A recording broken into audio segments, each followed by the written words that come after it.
Good morning, students. Today we will study determinants.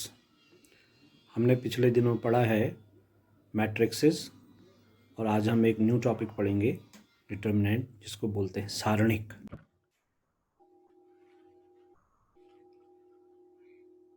Good morning बच्चों, आज हम पढ़ेंगे न्यू टॉपिक डिटर्मिनेंट, जिसे हिंदी में हम कहते हैं सारणिक।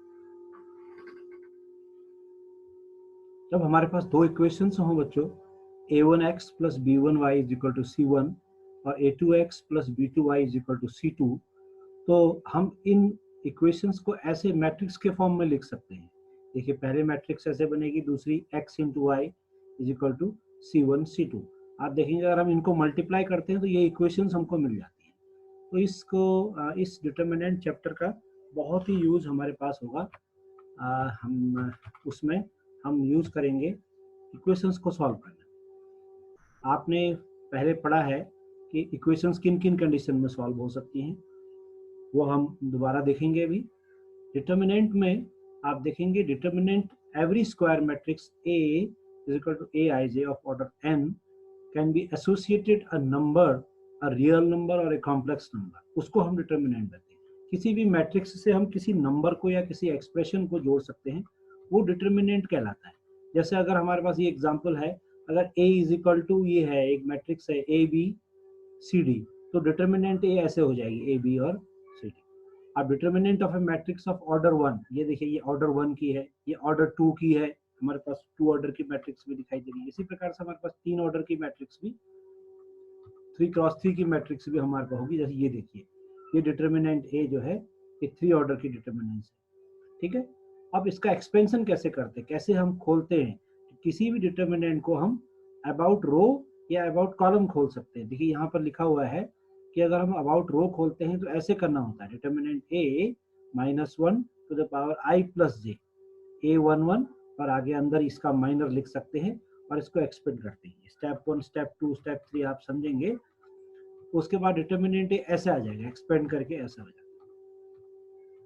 Determinant A along second row के अबाउट भी खोल सकते हैं। किसी भी रो के अबाउट, किसी भी कॉलम के अबाउट हम इस डिटर्मिनेंट को एक्सपेंड कर सकते हैं, इसकी वैल्यू कैलकुलेट कर सकते हैं। देखिए यहाँ पर लिखा गया है, एक मैट्रिक्स दिख रही है आपको, इसको हम ऐसे ट्रायंगल डेल्टा से भी डिनोट करते हैं। ये एक डिटर्मिनेंट है, इस डिटर्मिनेंट को सॉल्व किया गया है। डिटर्मिनेंट इज इक्वल टू, ये देखिए 4 बाहर लिखा है और ये 4 बाहर लिखा है, तो -1 3 और 4 1, ये आपके इसके माइनर बच गया है अंदर। आप देख रहे हैं C3 के अबाउट इसको खोला गया है, क्योंकि C3 में आप देख रहे हैं एक एलिमेंट 4 है, बाकी 2 जीरो है, तो इन जीरो को कैलकुलेट नहीं करना पड़ेगा, तो सिंपली -52 इसका आंसर आ रहा है। एग्जाम्पल 4 देखिए, इसको सॉल्व किया गया है। एक 4.1 में होंगी जो बहुत सिंपल डिटर्मिनेंट्स होंगे जिनको आपको सॉल्व करना, ठीक है। अब प्रॉपर्टीज हम पढ़ेंगे, बहुत ही इंपॉर्टेंट प्रॉपर्टी जिसकी है। पहली प्रॉपर्टी ये है कि अगर डिटर्मिनेंट को हम रोज या कॉलम को आपस में इंटरचेंज करते हैं तो इसकी वैल्यू चेंज नहीं होती है। अगर हम A1 A2 A3 रो में ना लिख करके कॉलम में लिखना शुरू कर देंगे तो वैल्यू विल रिमेन अनचेंज्ड, ठीक है। बहुत सिंपल प्रॉपर्टी है। प्रॉपर्टी नंबर 2 इज, अगर हम एनी टू रोज को आपस में चेंज करते हैं, इंटरचेंज करते हैं, the sign of the determinant changes. अगर हम A1 A2 A3 को दूसरी लाइन में लिख देंगे और B1 B2 को ऊपर लिख देंगे तो हमें एक माइनस साइन बाहर लगाना पड़ेगा। इसका वेरिफिकेशन यहाँ किया गया, देखिए, तो डेल्टा 1 जो बन जाएगी वो माइनस ऑफ डेल्टा के हो जाएगी, ठीक। तो हमारे पास कुछ इंपॉर्टेंट प्रॉपर्टीज आएंगी। Property number 3, if any two rows or columns of determinant are identical then the value of the determinant is 0। अगर देखिए यहाँ पर ये 3 2 3 पहली लाइन है और तीसरी लाइन भी 3 2 3, अगर हम इसको सॉल्व करते हैं तो इसकी वैल्यू 0 आ जाती है, ठीक है। प्रॉपर्टी 4 आप देख रहे हैं, if the element of a row or a determinant is multiplied by a constant k, its value gets multiplied by k। अगर ये डिटर्मिनेंट इतनी है और अगर हम डेल्टा 1 लिखते हैं, इसको सबको k से मल्टीप्लाई कर देते हैं, रो बाई k, तो इसकी अगर ओपन करेंगे तो k times of the delta हो जाएगी। यानी किसी भी एक लाइन को या एक कॉलम को आप किसी एक स्केलर से मल्टीप्लाई करेंगे तो डिटर्मिनेंट की पूरी वैल्यू k से मल्टीप्लाई हो जाएगी, right. Then we come to the next property, property number 5। बहुत ही इंपॉर्टेंट प्रॉपर्टी है। अगर हमारे पास ऐसे डिटर्मिनेंट हो a1 plus lambda 1, a2 plus lambda 2, a3 plus lambda 3, और दूसरी वाली लाइन में b1 b2 b3 फिर c1 c2 c3, तो हम इनको दो अलग अलग डिटर्मिनेंट्स में लिख सकते हैं। पहली वाली में आप देख रहे हैं यहाँ से a1 a2 a3 उठाया गया है, नीचे की दो रो वैसी की वैसी रहेंगी, जबकि जो नेक्स्ट वाली बनेगी उसमें ये लैम्डा 1 लैम्डा 2 लैम्डा 3 पहली वाली आ जाएंगी, बाकी दो एक से रहेंगी। तो बहुत ही इंपॉर्टेंट प्रॉपर्टी है। हम जब इसको क्वेश्चंस करेंगे तो इनका बड़ा यूज होगा हमारे पास। ठीक, ऐसे ही हमारे पास और भी प्रॉपर्टीज हैं, right.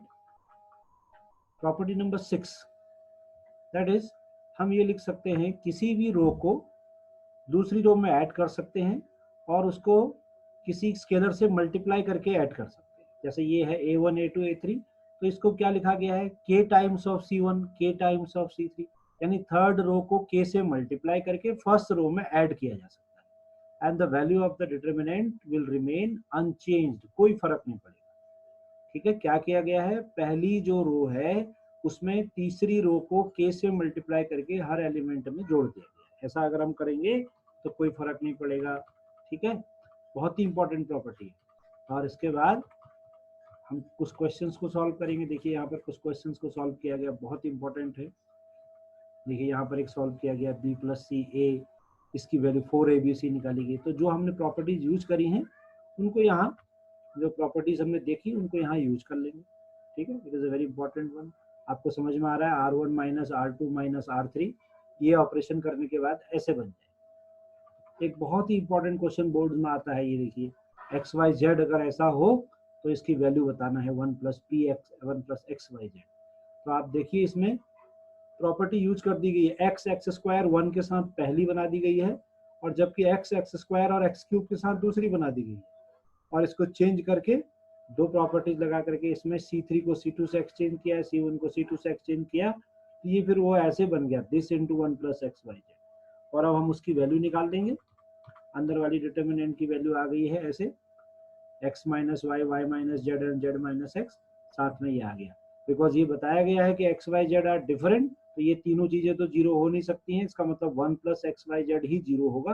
That is proved now.